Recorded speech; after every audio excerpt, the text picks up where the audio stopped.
Que bom estarmos juntos novamente. Mais um domingo, é o nosso 8º domingo. Eu tenho contado os domingos, mas hoje será um domingo super especial, onde nós vamos poder novamente celebrar a ceia do Senhor Jesus. Vamos nos lembrar da sua morte, da sua ressurreição e da vida que Ele nos dá.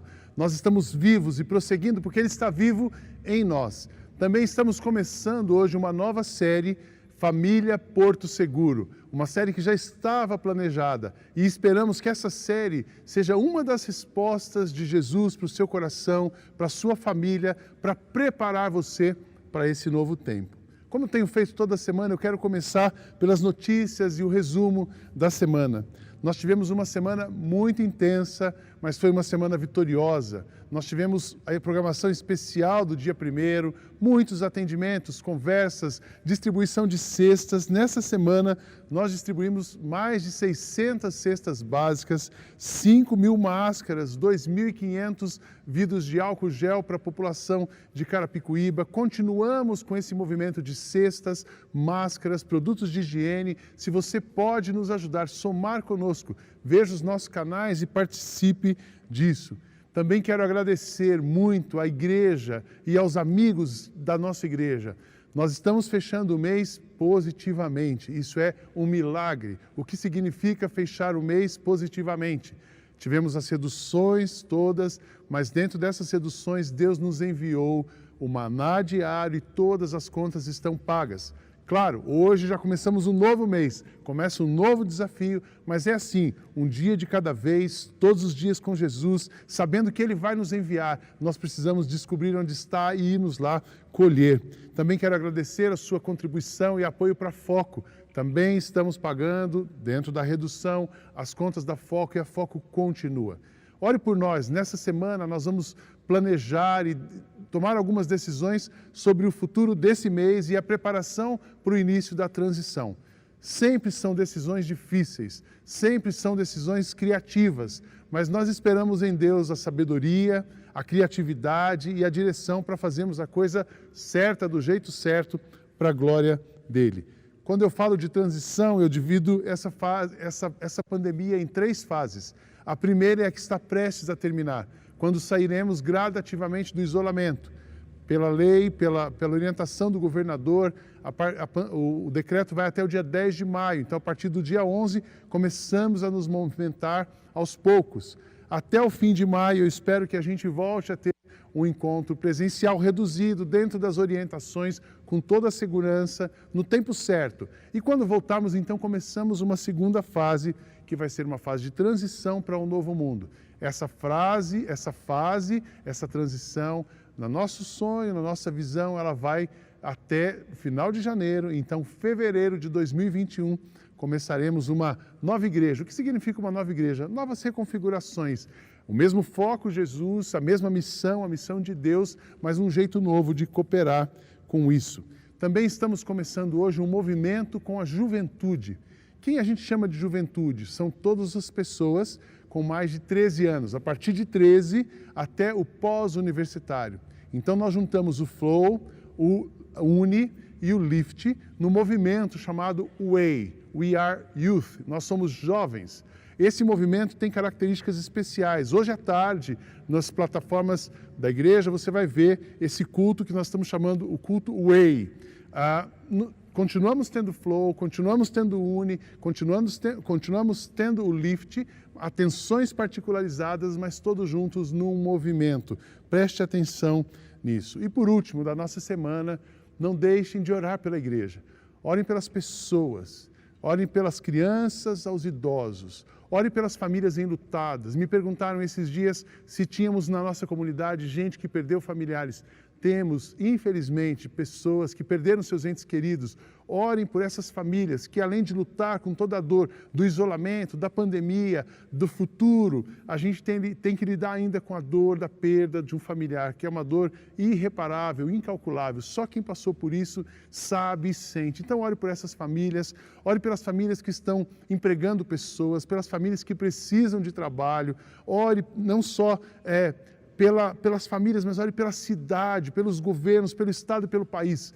Nós somos dependentes de Deus. A nossa igreja não tem um partido. Nós somos cidadãos do reino, exercendo a cidadania neste mundo. Nós queremos transformar o mundo. Nós queremos ser um instrumento de amor, de paz, de construção nesse país. Então, dobre os seus joelhos. Se você puder, jejue, mas como igreja, vamos juntos, trabalhando para a construção e reconstrução de muita coisa. Antes ainda de entrar na mensagem, eu quero fazer uma dinâmica com você. O pastor Fabiano, quando ele gravou, ele pediu para você separar uma folha e também um lápis ou caneta. Se você não tem uma folha, você pegou um guardanapo, enfim, um papel e alguma coisa para anotar. Você já ouviu falar que a nossa série é uma série Porto Seguro, então nós temos uma analogia. E eu queria fazer com você uma dinâmica. A primeira coisa, você vai pegar um lado da folha e você vai escrever as suas memórias, é individual, cada pessoa fazendo o seu. Você vai escrever as suas memórias positivas da infância. O que você gosta da sua infância? Eu, por exemplo, eu lembro das comidas da minha avó, arroz com batata. Comida é uma boa lembrança. Eu lembro da roça, do sítio. Eu lembro das brincadeiras de rua. Eu lembro também, uma memória muito forte para mim, são as refeições ao redor da mesa. A minha mãe era uma pessoa muito afetiva, então nós tínhamos momentos muito positivos ao redor da mesa. Eu lembro da escola, eu lembro dos cadernos, eu lembro da minha avó e do meu avô, vó e avô, como eles eram carinhosos, os meus avós maternos. Eu lembro que a gente tinha muita liberdade, andava a pé na rua, ia a pé para a escola, ir a pé para a escola, segurança, são memórias que eu tenho. Eu lembro dos amigos, eu lembro do esporte, que foi uma coisa muito marcante na minha infância. Eu lembro que eu, quando criança, fugia da minha mãe e ia vender coisa na rua. Depois ela dava uma bronca, até às vezes eu apanhava porque fugia, mas esse empreendedorismo de criança, ideias, empreender, brincar, como era bom brincar com os amigos, inventar coisas, soltar pipa, são as memórias positivas da minha infância. E você deve ter as suas. Do outro lado, e aí eu não vou escrever as minhas publicamente, nem você, as memórias que marcam você. Eu tenho algumas que eu tinha muita atenção, às vezes eu via a atenção dos meus pais, e outras memórias. Eu não quero escrevê-las aqui para não expor o lado dolorido. Mas todos nós temos. Então, eu queria alguns minutos para você escrever agora as suas memórias.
Eu fiz a minha lista.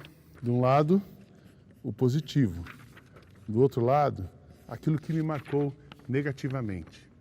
Agora nós vamos aprender a fazer, eu queria que você usasse essa folha para fazer um barco, a famosa dobradura.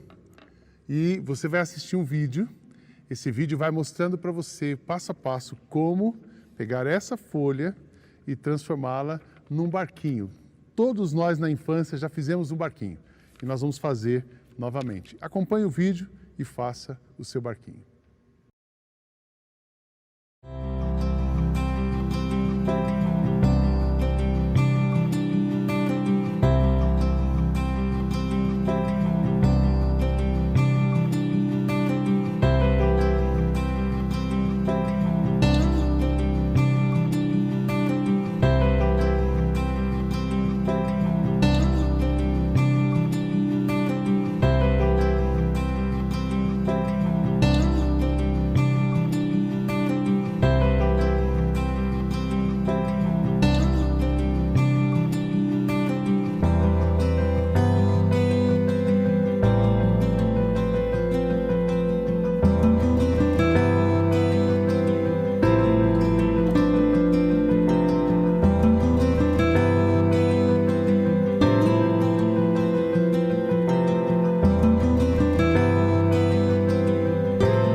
Você deve ter feito o seu barquinho, e esse barco, ele tem um significado. Na verdade, tem uma metáfora para o barco com a família. O barco são as pessoas de uma família, cada pessoa. O barco é construído no estaleiro. O porto seguro, o estaleiro, é a família. Cada pessoa construída numa família tem as suas marcas. Então esse barco tem aqui as suas experiências positivas e as suas lembranças negativas. Elas estão com você. Elas são marcas que foram deixadas em você e características muito boas da sua família ou coisas que você precisa tratar e lidar com isso. O barco somos nós, a família é o porto seguro, o mar é o lugar onde o barco vai navegar, é o mundo onde nós vivemos e a âncora é Jesus.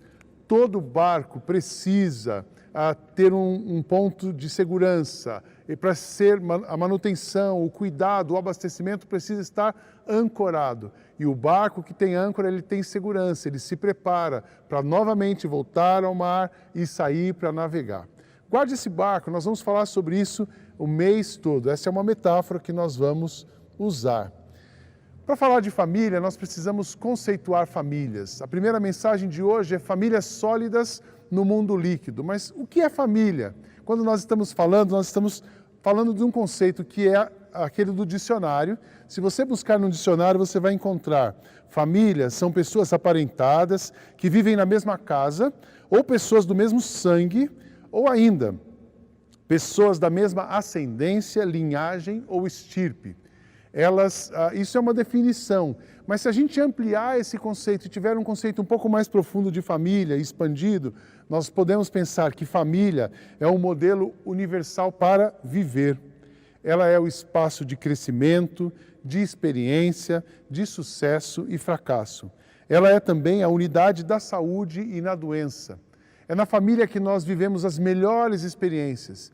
É na família que a gente pode compartilhar as nossas maiores dificuldades. E certamente o ambiente familiar é aquele que vai acolher, que vai cuidar, ou deveria ser o ambiente para acolher, cuidar, restaurar e crescer. Família de verdade, isso acontece. Quando olhamos para a família, estamos falando de 3 fases. Tem a família original, aquela que você nasceu, os seus pais, os seus irmãos, onde você nasceu e cresceu. Ali tem as memórias e a herança dos seus avós. Depois nós temos a família nuclear, que é a família onde você vive hoje. Puxa, mas eu sou sozinho. É a sua família nuclear. Você tem uma família original, mas tem a sua família nuclear. E também tem a família expandida ou estendida. É a família onde já vem os agregados e as novas famílias que se formam a partir da família original. No nosso caso, por exemplo, eu tenho a minha família, meus pais, nós éramos 5 filhos e ali eu cresci e dessa família saem as minhas marcas. Eu me caso com a Kátia, que tem a família original dela, e nós formamos uma família nuclear que tinha 3 filhas. Nós éramos 5. Depois tem um agregado, a família se expandiu com a chegada do Henrique, que criou uma nova família com a Marina e tem o Daniel. Aí agora tem os namorados também chegando em casa. Então a família vai se multiplicando e se expandindo.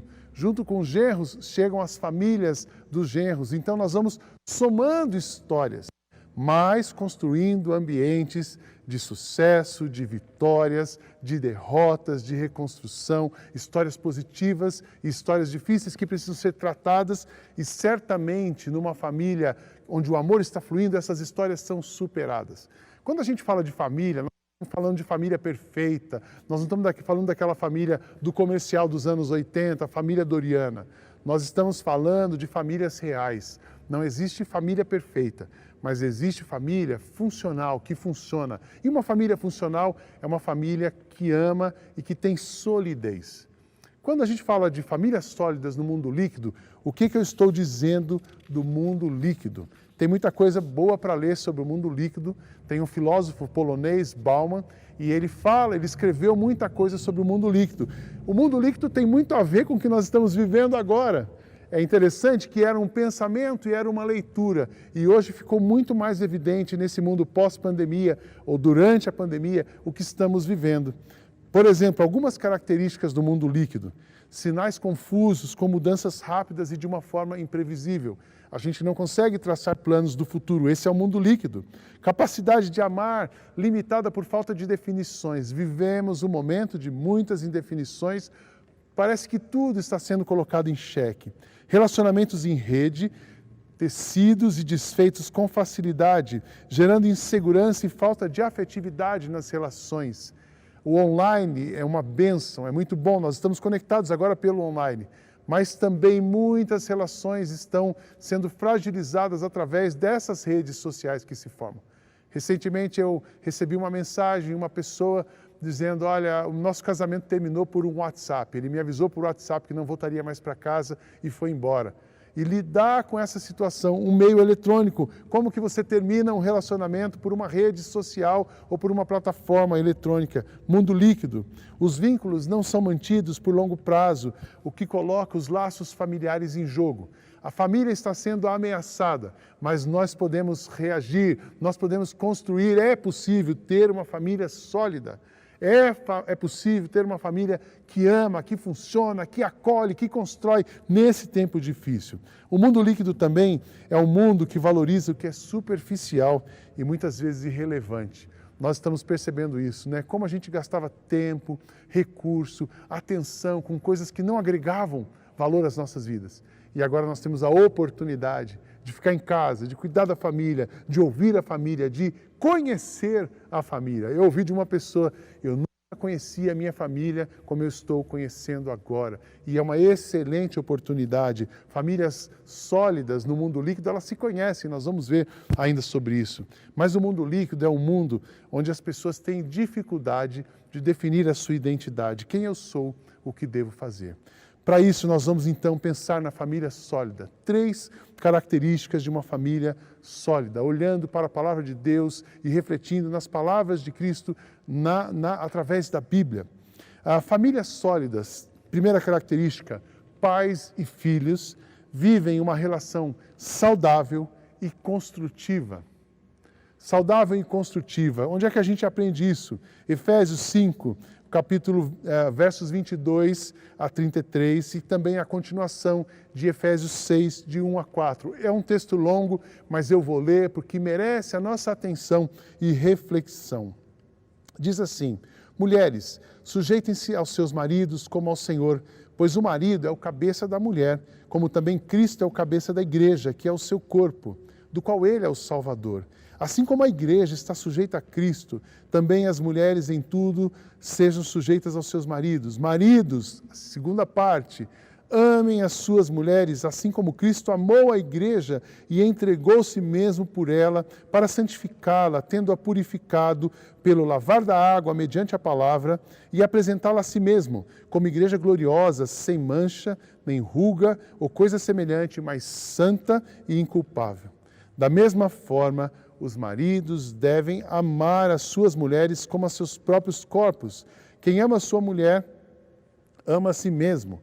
Além do mais, ninguém jamais odiou o seu próprio corpo, antes o alimenta, dele cuida, como também Cristo faz com a igreja, pois somos membros do seu corpo. Por essa razão, o homem deixará pai e mãe e se unirá à sua mulher, e os dois se tornarão uma só carne. Este é um mistério profundo, refiro-me, porém, a Cristo e à igreja. Portanto, cada um de vocês também ame a sua mulher como a si mesmo, e cada mulher trate o marido com todo respeito. Continuando, Paulo fala para os filhos, capítulo 6, versos 1 a 4. Filhos, obedeçam aos seus pais no Senhor, pois isso é justo. Honra o teu pai e a tua mãe. Este é o primeiro mandamento com promessa para que tudo te corra bem e tenha longa vida sobre a terra. Pais, não irritem os seus filhos, antes criem-nos segundo a instrução e o conselho do Senhor. O que Paulo está descrevendo aqui é uma família, homem, mulher, um do lado do outro, o homem amando a mulher incondicionalmente. O que Cristo fez pela igreja, ele morreu pela igreja. O marido tem de verdade, está disposto a morrer pela sua esposa. Ame a sua esposa ao ponto de você morrer por ela. Mulher, sujeite no sentido de respeite o seu marido. Essa dinâmica do amor e do respeito vão deixar com que os filhos que vivem embaixo de um casal, fazem parte da família, mas no papel de filhos, esses filhos tenham as suas crises, o seu desenvolvimento, mas façam isso de uma maneira, vivam isso de uma maneira saudável, pois eles olham para cima e percebem uma dinâmica saudável nos seus pais. Todo casal tem um papel de casal, homem e mulher, tem um papel de pai e mãe, e embaixo do pai e mãe estão os filhos. Esses 3 limites de uma família saudável precisam ser cultivados. Esses 3 papéis numa família saudável precisa ser cultivado. No tempo de pandemia, talvez você possa ter misturado esses papéis, ou então apenas o momento de ficar em casa evidenciou que isso já era uma mistura na sua casa. Não, mas casal, você precisa ter o seu tempo, homem, mulher. Precisa ter as conversas de homem e de mulher. Pais precisam ter as conversas de pais. E filhos, vocês precisam observar, obedecer e honrar, acolher e entender os seus pais e juntos viverem uma harmonia saudável. Essa é o desenho de uma família funcional. Puxa, mas eu não tenho marido, tem alguém que vai liderar a casa. Você, mulher sozinha, está liderando a casa. Você está naquele papel de mulher, de mãe e de filhos. É importante ter o papel de mãe, de mulher e de filhos. E, enfim, a configuração. Uma família sólida, cada um respeita um limite, cada um tem e respeita a sua fronteira. E assim, filhos de uma família sólida crescem em uma família onde os seus pais vivem uma dinâmica saudável. A segunda característica, os pais que estão liderando são os melhores professores dos seus filhos, e isso é uma característica de uma família sólida. Pais como melhores professores dos filhos. A melhor escola para o seu filho estudar é a sua casa. E o melhor presente que você pode dar para o seu filho é um casamento saudável. Então, é importante pensar nisso quando eu estou dizendo de viver uma relação saudável e construtiva. Não é a escola, é o que você ensina, é o que você mostra. Não é o que você pode comprar num shopping, mas é a maneira como você se relaciona. Um aspecto muito bom dessa pandemia é que a gente não tem a presença da escola de um modo intenso. Nós temos as interações, nós não temos mais o comprar. Existe a compra eletrônica, mas não tem a ida ao consumo. Mas existe a família, existe o limite, existe o exemplo, existe o ensinamento, existe o tempo que você pode dedicar para a sua família. Então eu queria encorajar você nessa semana, pai e mãe. Primeiro, que vocês retomassem o tempo de vocês. Esses dias foi interessante, as nossas filhas são adultas e elas disseram assim, a gente acordou cedo e ficou ouvindo vocês conversando. Vocês conversam muito, né? De manhã. A gente não viu que vocês estavam conversando, mas a gente viu que vocês estavam conversando. Elas até brincaram, os velhinhos estão conversando muito. É isso mesmo, homem e mulher precisa continuar conversando. Mas também sente ao redor da mesa com a sua família. Quantas conversas boas, difíceis e positivas nós estamos tendo com as nossas filhas nesse tempo. Mantenha o diálogo, separe um tempo essa semana. Não culpe a escola, mas ao contrário, transforme a sua casa numa super escola, num super ambiente, que você seja, pai e mãe, os melhores professores que o seu filho possa ter. Isso vai dar segurança, isso vai estabelecer limites, isso vai ajudá-los a avançar, a caminhar, a navegar nesse mundo com mais segurança. A segunda característica de uma família sólida no mundo líquido. Famílias sólidas são movidas pela essência e desenvolvem hábitos saudáveis. Eu gosto muito do texto de Salmos, capítulo 127, versos 1 a 5. Quando a gente pensa em família, esse é um dos textos mais preciosos. Se o Senhor não edificar a casa, não adianta nada trabalhar para construí-la. Se o Senhor não proteger a cidade, não adianta nada os guardas ficarem vigiando. Não adianta trabalhar demais para ganhar o pão, levantando cedo e deitando tarde, pois é Deus quem dá o sustento aos que Ele ama, mesmo quando estão dormindo. Os filhos são um presente do Senhor, eles são uma verdadeira bênção. Os filhos que o homem tem na sua mocidade são como flechas nas mãos de um soldado. Feliz o homem que tem muitas dessas flechas, ele não será derrotado quando enfrentar os seus inimigos no tribunal. São sustentadas pela essência. A essência é Cristo em nós. A essência é Deus dirigindo a nossa vida. Independente da sua religião, independente de uma pessoa escolher uma religião, quando ela ouve Deus e o plano de Deus para a família, isso funciona em qualquer lugar do mundo, isso funciona em qualquer cultura, isso funciona independente da pessoa até dizer que não tem uma religião, mas se ela conhecer o plano de Deus e colocar o plano de Deus em prática na sua família, ela vai conseguir organizar a sua família, ela vai conseguir construir a sua família em alguma coisa sólida. Eu faço um curso secular sobre família e nós temos diferentes pessoas ali, diferentes religiões. E uma menina de uma outra religião, uma colega, ela me disse assim, olha, no estudo que ela estava fazendo, que toda a família, todo o processo de restauração e construção de uma família precisa ter uma base espiritual. Famílias sólidas têm base espiritual. Famílias sólidas acreditam num poder superior. E no nosso caso, o poder superior é Jesus.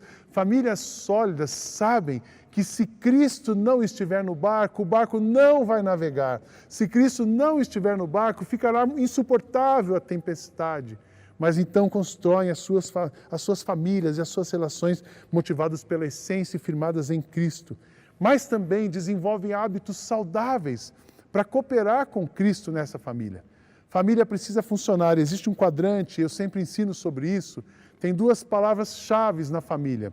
Uma é a expectativa e outra é o suporte.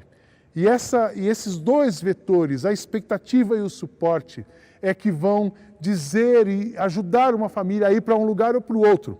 Por exemplo, famílias que têm altas expectativas e grandes suportes são famílias de sucesso. Famílias que têm altas expectativas e um baixo suporte são famílias que tendem à frustração. Famílias que têm uma alta expectativa e um baixo suporte são as famílias delinquentes, pessoas delinquentes. E o contrário, famílias com muito suporte e muita expectativa e um baixo suporte são famílias acomodadas. A maneira como você se relaciona com seus filhos vai fazer com que eles sejam acomodados, delinquentes ou frustrados ou vencedores. A maneira como você vive na sua casa pode ser uma casa vencedora, acomodada, delinquente ou frustrada. Se você, como líder da casa, tem expectativas e suporte, trabalha junto e constrói junto, a sua família vence as dificuldades desse momento. Mas se você tenta fazer tudo sozinho, uma hora você vai se cansar. E as pessoas que estão com você vão ser aquelas pessoas acomodadas, que só sabem pedir e não sabem fazer. Se você desiste então de fazer aí a sua casa vira uma bagunça e é o caos. Alguns estão enfrentando o caos nessa pandemia. Ajuste o suporte, ajuste a expectativa. Essa é a maneira para você cooperar com o que Cristo quer fazer na sua família. Eu tenho certeza que o plano de Deus para a família é que famílias sejam vitoriosas. Felizes os homens que têm filhos, felizes os homens que têm a casa organizada, felizes os homens que trabalham, mas sabem que não é o trabalho deles que vai garantir o que eles estão fazendo, mas é Cristo firmado, Cristo como ponto de partida que vai sustentar e multiplicar tudo aquilo que eles podem fazer para que a família seja bem-sucedida. As famílias sólidas têm Cristo como ponto de partida, têm expectativas reais sobre a família e têm condutas saudáveis. Trabalham juntos, ajudem os seus filhos, ajude o seu marido, ajude a sua esposa a permanecer na direção de Cristo para que a sua família seja sólida. E por último, famílias sólidas no mundo líquido estão firmadas em uma base espiritual sólida. Eu gosto desse texto de palavras de Jesus, Evangelho de Mateus, capítulo 7, versos 24 a 25. Quem ouve os meus ensinamentos e vive de acordo com eles é como um homem sábio que construiu a sua casa na rocha. Caiu a chuva, vieram as enchentes e o vento soprou com força contra aquela casa. Porém, ela não caiu, porque havia sido construída na rocha. Eu quero dizer para você, e pensando na família e na sociedade, você como pessoa, é impossível para nós não somos isentos à tempestade, é impossível para nós controlarmos a tempestade.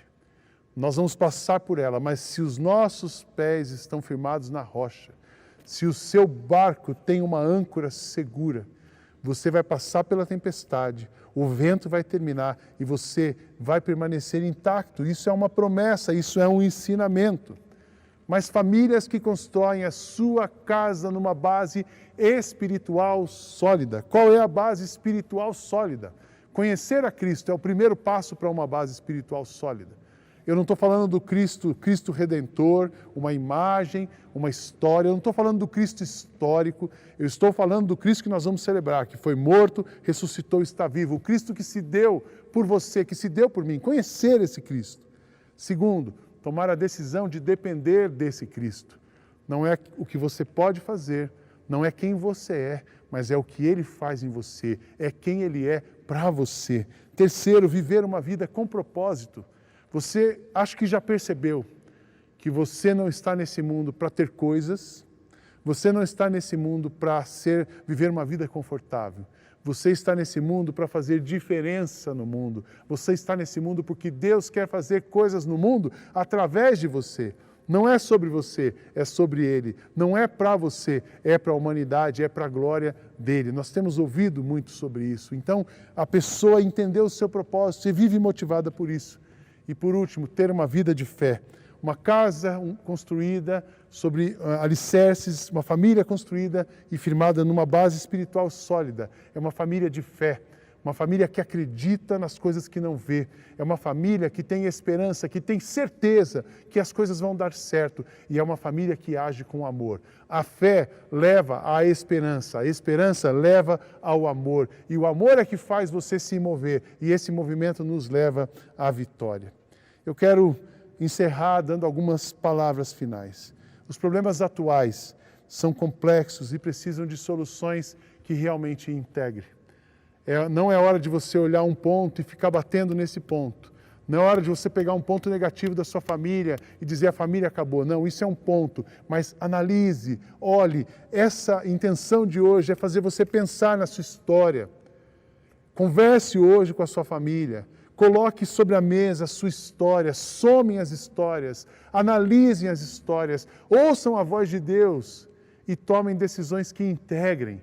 É um momento de integrar, não de separar. É um momento de juntar e não de espalhar. É um momento de construir e não de desconstruir aquilo que já foi construído. O ambiente seguro para você refazer a sua vida é a sua família. Eu tenho certeza que ninguém ama mais você depois de Cristo. A pessoa que mais ama você é a sua família. Cuide da educação dos seus filhos. Os seus filhos são barcos em construção. Você está deixando marcas nele. Você está deixando palavras no coração dele. Tanto palavras positivas como as possíveis negativas. Mas revise as suas palavras, revise as atitudes e preste atenção no tipo de ferramenta e construção, de material humano, sólido, emocional você está colocando no seu filho. Cuide do seu casamento. A sua família, o seu casamento é o porto seguro. Ainda que os seus filhos estejam longe, se o porto seguro estiver preservado, eles têm para onde voltar. Eu acredito que nessa pandemia, muitos filhos vão voltar para os seus portos. Muitas relações familiares serão refeitas. Muita gente está precisando de descanso. Eu me lembro de uma história, uma família que se converteu aqui na nossa igreja a Jesus. E um dia eu conversando com um casal, eles disseram, eles tinham 3 filhos, nós conhecíamos 2. E o casal veio conversar comigo, pastor, 2 dos nossos filhos estão aqui. Nós temos uma 3ª filha que ela está longe. Ela tomou suas decisões, ela mora com uma pessoa da família longe da gente, mas Deus está me incomodando que eu também preciso buscar essa filha. E eu disse, a sua filha é o barco que foi distante do porto. Vá até ela, convide a sua filha para voltar para o porto. E essa mulher fez esse movimento, ela foi até a sua filha, convidou a filha para voltar, e a filha voltou. Foi acolhida, foi abraçada, e ela encontrou um porto diferente, um porto que agora tinha âncora, e ela ancorou o seu barco e conheceu a Cristo, e essa filha foi transformada, e essa família hoje vive bem, integrada, mudaram da cidade, não fazem mais parte dessa comunidade, mas continuam fazendo parte do nosso coração, mas acima de tudo, estão vivendo saudavelmente onde estão. Mantenha a sua família saudável. A família é o lugar onde o barco construído, mas é onde ele também vai voltar. e conheçam a Jesus, recebam o amor de Jesus e vivam orientados por Ele. É um tempo muito oportuno para a gente rever as nossas emoções, é um tempo oportuno para rever as estruturas, é um tempo oportuno para rever o jeito de funcionar, mas é um tempo oportuno para rever a espiritualidade. É um tempo oportuno para você pensar quem abastece o seu coração. É um tempo oportuno para você pensar quem alimenta você com o fôlego da vida. Cristo é a âncora que vai sustentar a sua caminhada. Se a sua casa, a sua família estiver ancorada em Cristo, pode vir a tempestade, podem vir os ventos fortes, mas você chegará a um lugar seguro. Ele é o dono do barco, Ele é o dono do mar, Ele é o Deus que controla a tempestade. Construa famílias sólidas nesse mundo líquido. O mundo é líquido, mas Cristo em você pode dar a você uma família sólida. Deus abençoe você, a sua família e o seu tempo em casa. Se você me perguntar qual foi um dos momentos mais significativos na minha jornada espiritual, eu diria que foi o mês passado, quando nós celebramos em casa a ceia e percebemos que estávamos unidos com toda a nossa comunidade. Ainda que distantes, em lugares separados, estávamos unidos no corpo de Cristo. O corpo se tornou ainda mais visível para nós, na materialização do pão e do cálice. Como Jesus foi sábio, como Jesus é sábio e tem nos dado orientações e tem nos deixado orientações para esse tempo. Hoje, mais uma vez, nós estamos celebrando a ceia do Senhor. A ceia do Senhor é o momento onde nos lembramos da morte, da ressurreição e da vida de Cristo. Nós celebramos vida, celebramos o que Ele fez e faz em nós por nós.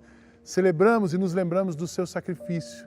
E celebramos e vivemos e glorificamos pela vida que Ele nos dá. Nós vamos começar pelo pão. Pega um pedaço de pão. O pão simboliza o corpo de Cristo, que foi dado por amor de nós. O castigo que nos traz paz estava sobre Ele. Pelas suas feridas nós somos curados. Hoje eu e você, nós podemos ter vida, nós podemos ter a nossa história redimida, porque Cristo morreu por nós. Levante o seu pão, vamos fazer juntos a nossa declaração de fé. Eu não sou, mas Jesus é. Eu não posso, mas Jesus pode. Eu não vivo, mas Cristo vive em mim. Vamos comer todos juntos.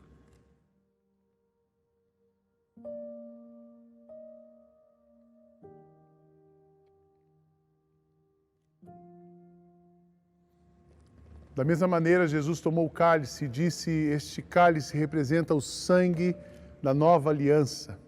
O sangue que foi derramado na cruz, que nos limpa e nos purifica de todo pecado. Mas o sangue que nos garante a vitória. Pelo sangue de Cristo nós somos limpos, somos libertos, somos livres, mas somos vencedores por amor daquele que nos amou. Cristo amou ao ponto de ir à morte por nós.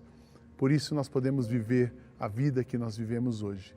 Levante o seu cálice e nós vamos repetir juntos a nossa declaração de fé. Eu não sou, mas Jesus é. Eu não posso, mas Jesus pode. Eu não vivo, mas Cristo vive em mim. Vamos tomar tudo juntos.